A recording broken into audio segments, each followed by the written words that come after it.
Have accused the Irish Football Association of embarrassing Gary Holt. The midfielder had to withdraw from the Irish squad to face Wales in a B International tonight after a wrangle over whether he qualified to represent them. First, a seasoned performer, in the nicest possible sense. Here's Hazel with tonight's sports news. Careful, Jackie, careful. Well, if Celtic are to move into second place in the title race tonight, they'll have to do something they haven't managed all season, and that's beat Kilmarnock. The Rugby Parkers remain the only Premier League outfit not to have suffered defeat at the hands of the champions this term. Well, here is the current situation. The Chasers are respectively 12 and 13 points behind Rangers at present, but Killie and Celtic could swap places by the end of this evening. How much confidence do you take from the fact that you are the only team that Celtic have failed to beat this season? I don't know if it's a good sign or a bad sign, because these things usually come to an end sometime. But no, we're very aware that we've done reasonably well against Celtic this season so far. But this is going to be a big test for us tonight, and I'll be willing to see if the guys can answer some of the questions that are going to be posed at them. There have been some question marks about Killie's post-winter break form, 2 defeats and 1 draw, and it's had some pundits writing off the Rugby Parkers League challenge, but it doesn't bother the boss. Yeah, I think we'll be written off at the start of the season anyway. We've hung in there, and we're sitting second at this moment in time. But no, I'd rather get criticised for sitting second top than sitting second bottom, so we can handle that. They've came here and they got a couple of points off us, and they beat us and deservedly so down in Kilmarnock. But things have started to turn a wee bit. We're starting to play probably the way we can, and it's our home game. The majority of the fans coming to watch us, so hopefully we can put on the same show that we have been of late. And Radio Scotland Sports Sound will have live commentary on that game, plus reports from the rest of the matches in Scotland and England this evening. It was a match both sides had to win, with Celtic's Henrik Larson setting up a great volley from Moravcik, and the shot narrowly missed the target.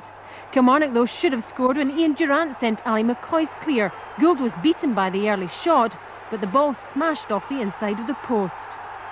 Then the goal which killed off their championship hopes and revived Celtic's. Moravcik delivered the corner, and up rose Vidar reset to beat Gordon Marshall with a glancing header. The match, though, ended in controversy with a Henrik Larson challenge in Gus McPherson, a clash which left the Killie defender sidelined for up to a month.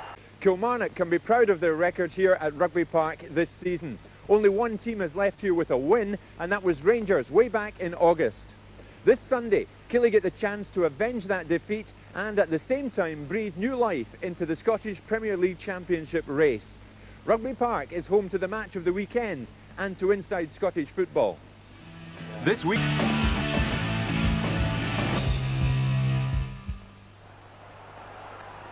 Celtic and Kilmarnock met in a rearranged fixture last midweek with second place in the table at stake. Ali McCoist had an excellent chance to put the visitors ahead when he latched onto Durrant's through ball, but his shot came back off the inside of the post. McCoist beat Jonathan Gould, but he was left wondering what might have been.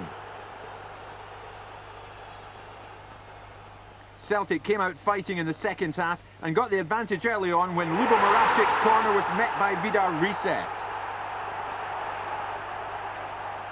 The Norwegian was in ahead of Killie goalkeeper Gordon Marshall to head a crucial goal. There was a major talking point late in the game when Kilmarnock's Gus McPherson clashed with Celtic's Henrik Larson. Larson was late and McPherson was hurt, and he now faces up to a month out. It finished Celtic 1, Kilmarnock 0. Celtic's victory reduced Rangers' lead in the Scottish Premier League to 10 points with exactly a third of the season left. They have the chance to restore a 13-point gap against Dundee at Ibrox on Saturday. The commentator is Rob McLean. Could win a recall on Sunday for Kilmarnock, who haven't won since New Year's Day. And they'll struggle to improve that record against George Albert's inspired leaders Rangers. In the afternoon, Stuart Cosgrove and Tam Cowan are petty and ill-informed on and off the ball. BBC Scotland Television has all the results with Dougie Donnelly in the afternoon, and in the evening the Premier Football highlights. Sunday Sports Sound has live coverage of Kilmarnock against Rangers at Rugby Park. Of Inside Scottish Football, Ian Durrant, the Rangers fan who would love to do damage to their title hopes. Charlie. Rangers lead is 10 points over Celtic with 11 games to go. St Johnstone have moved to within 2 points of third place Kilmarnock. Then there's another 10-point gap to Motherwell in 5th. Then come Aberdeen, Dundee, Dundee United, Hearts and Dunfermline. On Saturday, Celtic face Dundee United, Dundee meet St Johnstone, Hearts play Aberdeen and Motherwell take on Dunfermline. And then on Sunday in our live match, it's Kilmarnock against Rangers.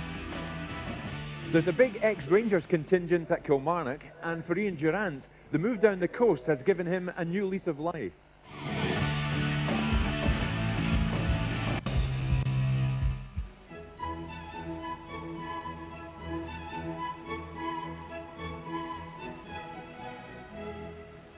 Every Kilmarnock player who's represented his country over the years has had his name added to the roll of honour in the club's boardroom. The recent revival in East Ayrshire has kept the local signwriter busy. The latest moniker to hit the wall, One Eye Durrant.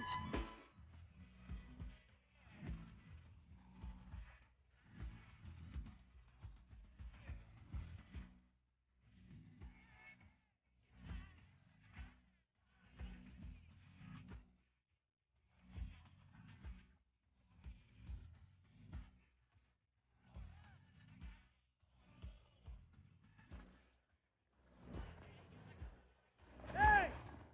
15 years after turning professional, training might not get any easier, but the appetite for the game is every bit as keen as it ever was.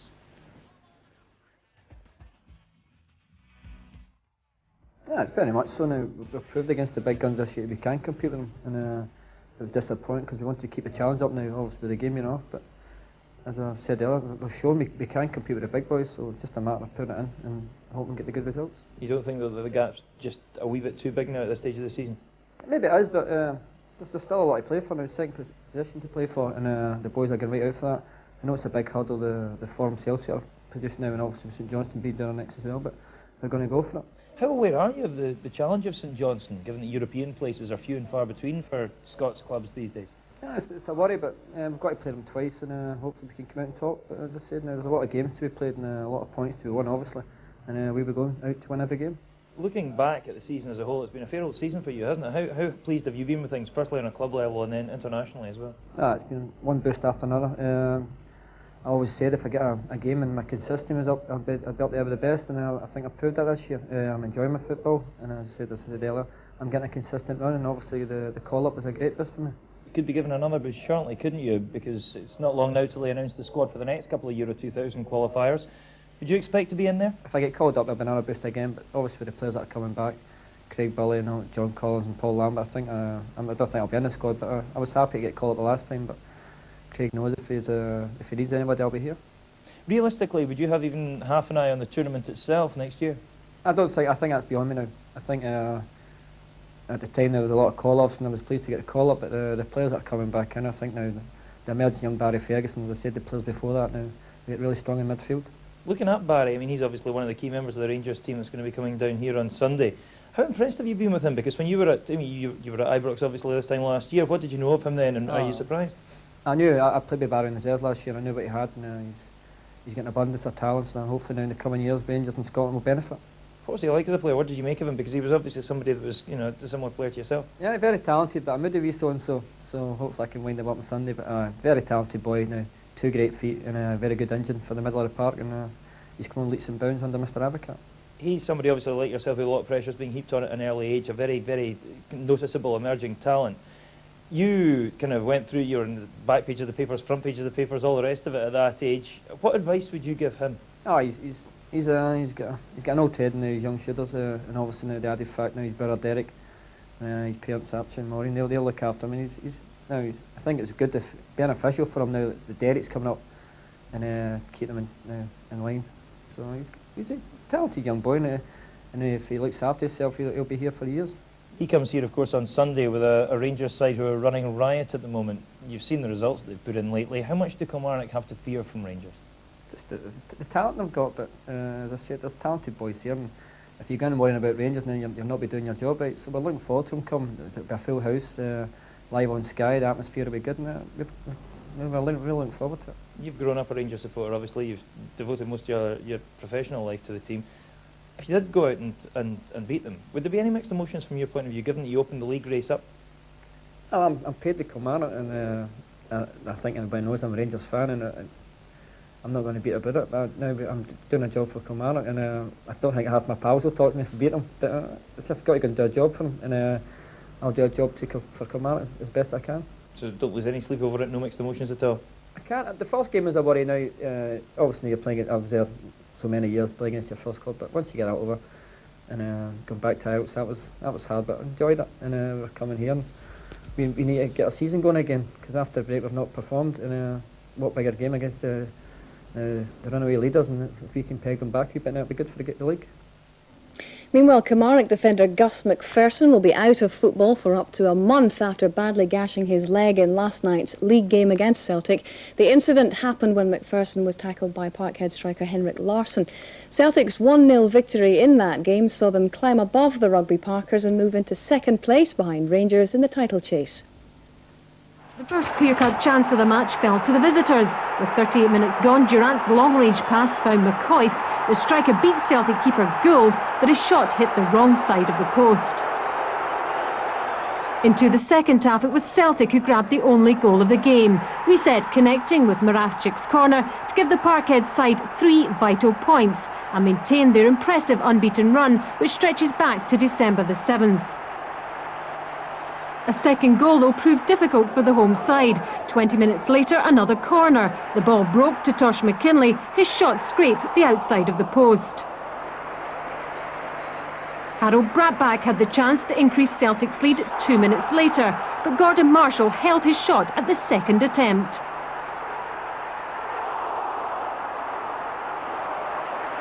And the match ended in controversy with Henrik Larson's tackle on Gus McPherson. The two players went for a 50-50 ball, and the Kilmarnock player came off the worse. McPherson carried off with a leg gash which required 7 stitches. He could be out for up to a month. Celtic striker Henrik Larson today defended his tackle on Kilmarnock's Gus McPherson.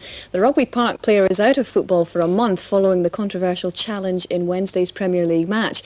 Larson insists that the incident was not intentional.